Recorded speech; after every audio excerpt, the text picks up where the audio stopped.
In episode 203, there's a bit of a flashback to 2's past where essentially she's on the run and having just escaped somewhere, we don't know where. In the background, you see this very distinct tower that it turns out it's going to be on Earth. And in the script, it's first described as a glittering tower with almost a sculptural design to it. In meetings, it's also called the Crystal Tower, and these sort of things basically gave Ian Brock an idea, our production designer, on the design he would sort of go with.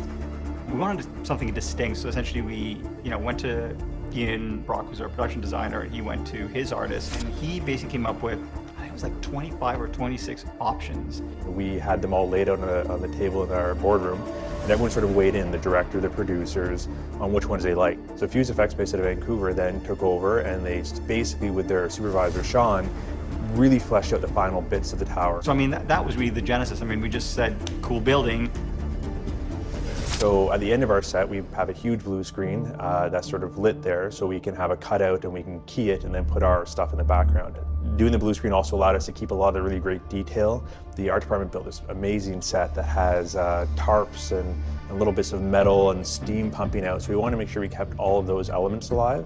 And then really it's all about, in post, the compositor really marrying the CG effect and the extension with those natural effects in the foreground. Some of my favorite visual effects moments from season 1. So I mean, I have a lot of favorites, but the first one that comes to mind is in episode 11, they finally deliver what they believe is like some sort of secret technology to the Miike research facility.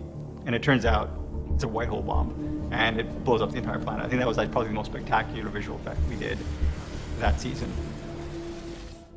I also kind of like the smaller stuff, like where the android shuts down and her eyes go black. It's such a small thing, but it looks so cool. For Dark Matter, visual effects obviously plays a really large role. The world that Joe and Paul have written here is obviously massive. The scope of it is beyond what we're always able to see, and definitely beyond what we're able to practically shoot. Anything from the biggest sort of wide space stuff to the smallest little molecular building someone through transfer transit, it's those things that we can't practically do, but that exists in the story and the world that they've written that sort of let us play that part and help to sort of, get the vision and the world of Dark Matter on the screen.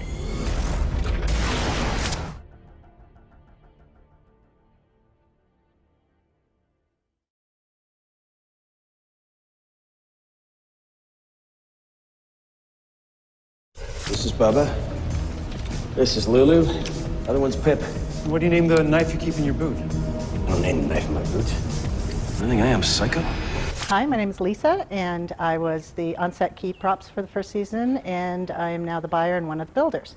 This is Moby. He's our gun cabinet, and he was built for the season for all of our hero prop guns.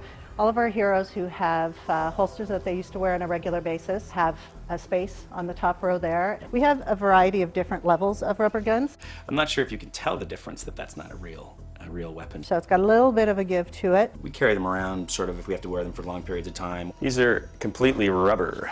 The whole thing doesn't move, doesn't do anything. It's a good solid stunt version. But they wouldn't really ever get into an actual fight with this. Then we move to what we call a skin soft gun. All the detail is still very visible, a lot of give, but it's got what we call a skin on it. And then we go to our softest. This would never survive a close-up, but it's really, really squishy. Literally, I could smash it in my head or yours and it wouldn't hurt. And those are for the actual fights and things. This would definitely be a hit in the head type of gun. With this show, we've been lucky in the sense that because we go to different planets and we go to different places, we go spacey, we go not spacey. It kind of depends on the level of the people who are living on the planet.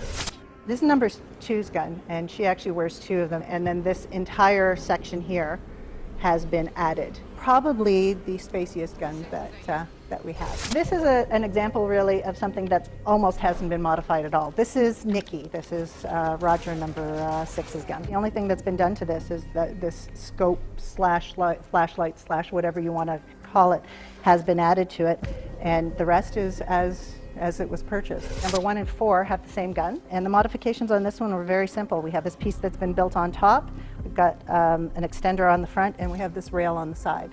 Now, the beauty for us with this as props people is we take this rail off, put short screws in, and it becomes a different gun. This is our taser.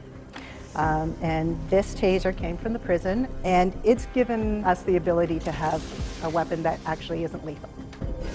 It's Bubba time. Who's Bubba? This is Bubba. What, you don't name your guns? Bubba's a very, very big gun, and in actual fact, this whole case had to be built specifically around Bubba's dimensions so that he would fit. It's quite large and quite heavy. Bubba was definitely a favorite here, as well as obviously with our fans.